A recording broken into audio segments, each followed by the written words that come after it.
আসসালামু আলাইকুম। সাদা পোলাও, প্লেন পোলাও, ঝরঝরা পোলাও এবং ধবধবে সাদা ঝরঝরা পারফেক্ট পোলাও। হ্যাঁ, ঠিকই ধরেছেন। আজ আমি আপনাদের তৈরি করে দেখাবো পৃথিবীর সবথেকে সেরা এবং পৃথিবীর সবথেকে সহজ পদ্ধতিতে পারফেক্ট ঝরঝরা সাদা পোলাও রেসিপি। অনেক নতুন রাঁধুনি আপুরাই আছেন যারা পোলাও রান্না করেন কিন্তু একদম ঝরঝরা ধবধবা সাদা হয় না।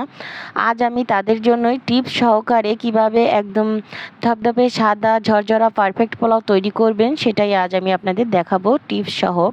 অবশ্যই ভিডিওটা ধৈর্য ধরে পুরোটা দেখবেন, স্কিপ করবেন না। এর জন্য চলুন আমি রান্নায় চলে যাই।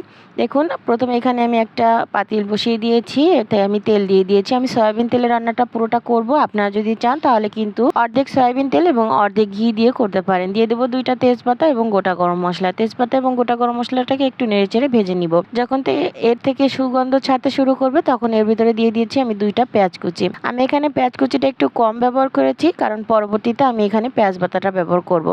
পেঁয়াজটা কিন্তু খুব বেশি লাল করে ভাজা যাবে না। পেঁয়াজটা যখন একটু নরম হয়ে যাবে তখন কিন্তু আমি এখানে দিয়ে দেবো বাদবাকি মশলা। দিয়ে দেবো 1 চামচ আদার পেস্ট, 1 চামচ রসুনের পেস্ট এবং 1 চামচ পেঁয়াজের পেস্ট। পেঁয়াজটা খুব বেশি ভাজা যাবে না কারণ পেঁয়াজটা যদি কালার এসে যায় তাহলে কিন্তু পোলাওটাও লালচে কালার হয়ে যাবে।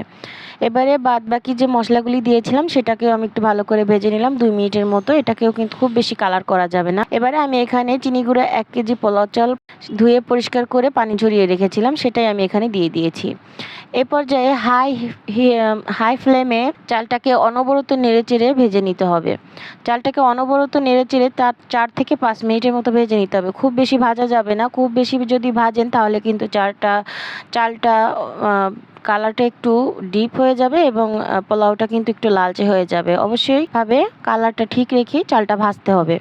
এবারে আমি এখানে 7 কাপ গরম ফুটন্ত পানি দিয়ে দিয়েছি।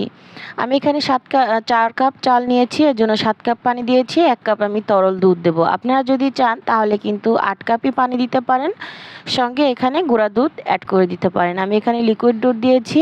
দুধটা আগে থেকে জাল করা ছিল। এই পর্যায়ে কুসুম গরম আছে। দুধ এবং পানি এবং চালটা আমি একটু নেড়েচেড়ে মিলিয়ে মিশিয়ে দিচ্ছি কারণ পোলাও চালটা যাতে কোথাও দলা পেকে না থাকে এই কারণে।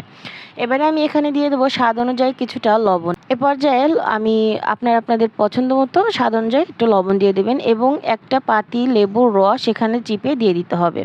পাতি লেবুর রসটা যদি আপনারা দেন তাহলে কিন্তু পোলাওটা খুবই ঝরঝরা হবে এবং একদম ধবধবে সাদা হবে। কিছু কাঁচামরিচ অ্যাড করে দিলাম কারণ কাঁচামরিচটা খুব সুন্দর একটা ফ্লেভার আনবে। এটা ঝালের জন্য না, জাস্ট একটু ফ্লেভারের জন্য। এবারে ঢাকনা দিয়ে আমি হাই হিটে এটাকে রান্না করব 5 মিনিটের জন্য। 5 মিনিট পরে এটা কিন্তু পানিটা চালের গায়ের সঙ্গে মিশে গেছে। দেখুন, একদম চালের সঙ্গে পানির সঙ্গে সমান সমান হয়ে গেছে। এ পর্যায়ে আমি চালটাকে আলতোভাবে একটুখানি নেড়েচেড়ে উল্টে পাল্টে দিব। খুবই আস্তে করে দিতে হবে কারণ তা না হলে চালটা কিন্তু ভেঙে যেতে পারে। দেখুন, আমি খুবই আলতো করে একটু চালটা উল্টে পাল্টে মিশিয়ে দিলাম এবং চালগুলি পুরোটা একটা মাঝখানের দিকে এনে রাখছি। এতে করে খুব দ্রুতই পোলাওটা কিন্তু সেদ্ধ হয়ে যাবে। এবারে ঢাকনা দিয়ে আমি এটাকে মিডিয়াম থেকে একটু কমিয়ে আমি এটাকে 10 মিনিট রান্না করব। এ পর্যায়ে যারা আমার ভিডিওটি দেখছেন অবশ্যই একটি লাইক করে দিবেন। আপনারা অনেকেই আছেন লাইক করতে ভুলে যান, প্লিজ একটি লাইক করে দিবেন। দেখুন, 10 মিনিট পরে আমি আবারও চলে এসেছি। এ পর্যায়ে আমার পাতিলটা কিন্তু মানে মোটা তলা বিশিষ্ট একটা পাতিল। আপনাদের পাতিলটা যদি একটু পাতলা হয় তাহলে কিন্তু নিচে একটা তাওয়া বসিয়ে দিবেন।